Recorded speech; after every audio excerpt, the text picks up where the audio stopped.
ఎవరా భూచోలు? శివ బాలకృష్ణ వెనుక ఉన్న పెద్ద తలక ఎవరు? అజ్ఞాతంలోకి వెళ్ళిన ఆ కొందరు ఎవరు? ప్రణాళిక విభాగం ఇచ్చిన అనుమతులపై దృష్టి, పలువురు హెచ్ఎండిఏ ఉద్యోగులకు నోటీసులు, ప్రధాన అనుచరులపై ఏసీబీ అధికారుల నజర్. ఎప్పుడేమవుతుందోనని హెచ్ఎండిఏలో ఆందోళన. ఒక్కొక్కటిగా వెలుగు చూస్తున్న బాలకృష్ణ లీలలు. బాలకృష్ణ బ్యాంక్ ఖాతాలు, లాకర్లు అన్ని సీజ్, సర్వీస్ నుంచి తొలగించిన రాష్ట్ర ప్రభుత్వం అంటూ ఒకరిని చూస్తాం. ఏసీబీ కస్టడీకి శివ బాలకృష్ణ 8 రోజులు అనుమతిస్తూ నాంపల్లి కోర్టు ఆదేశాలు. అనుమతులు, ఆస్తులపై లోతైన విచారణ చేస్తున్న అధికారులు అంటూ ఒకరిని చూస్తాం. సో మొత్తానికైతే చాలా పెద్ద ఎత్తున ఉచ్చు బీస్తున్నట్టే అర్థమవుతా ఉంది. చాలా పెద్ద ఎత్తున ఆయన 100 కోట్ల ఆస్తులు వెనకాల అసలు పెద్ద తలక ఎవరు? అదే కదా తెలవాలి ఇప్పుడు.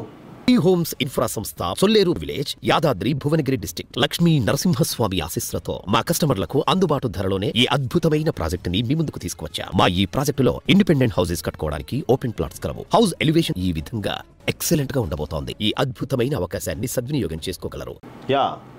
భారీగా అక్రమాలకు పాల్పడిన హెచ్ఎండిఏ మాజీ డైరెక్టర్ శివ బాలకృష్ణపై కఠిన చర్యలు తీసుకునేందుకు ప్రభుత్వం సిద్ధమవుతున్నట్టు తెలుస్తుంది. ఆయన సర్వీస్ నుంచి తొలగించినట్లు ప్రభుత్వం ఉత్తర్వులు జారీ చేసింది. అలాగే ఆయన అవినీతి వెనుక ఎవరెవరు ఉన్నారన్న దానిపైన విచారణ చేస్తున్నట్లు తెలుస్తోంది. పెద్ద తలకాయ ఆదేశాలు లేనిదే ఇంతటి అవినీతికి పాల్పడరన్న బలమైన అనుమానాలు వస్తున్నాయి. ఇప్పుడు ఈ కేసు ఒక శివ బాలకృష్ణతో పోవడం లేదు, ఆయన దగ్గర పనిచేసే అధికారుల మెడకి చుట్టుకుంటుంది.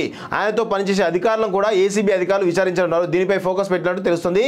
మొదటి నుంచి ఆయనతో కలిసి పనిచేసే ఉద్యోగులు నోటీసులు ఇచ్చారు. వారిని విచారించి ఇంకా పూర్తి వివరాలు రాబట్టున్నారు. ఇప్పటికే శివ బాలకృష్ణకు సంబంధించిన నివాసాల్లో సోదాలు చేశారు. ఆయన బినామీ ఆస్తులు కూడా గుర్తించారు. ఇప్పుడు ఆయనతో పనిచేసే ఉద్యోగులను విచారిస్తే కనుక ఇంకా ఎన్ని సంచలన విషయాలు వస్తాయో అన్న ఆసక్తి నెలకొంది. ఆయన బ్యాంక్ ఖాతాలు, లాకర్లు అన్నింటినీ సీజ్ చేశారు.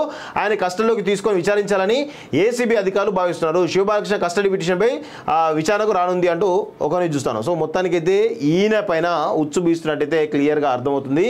సో ఈయన వెనకాల ఉన్నటువంటి పెద్ద తలకాయ ఎవరు ఇప్పుడు అదే తెలవాలి.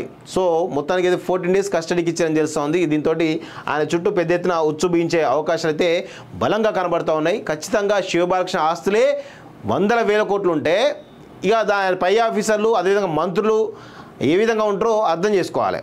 సో ఖచ్చితంగా పెద్ద ఎత్తునే ఈరోజు ఆయన చుట్టూ ఉచ్చు బిగిస్తున్నట్టయితే క్లియర్గా అర్థమవుతుంది.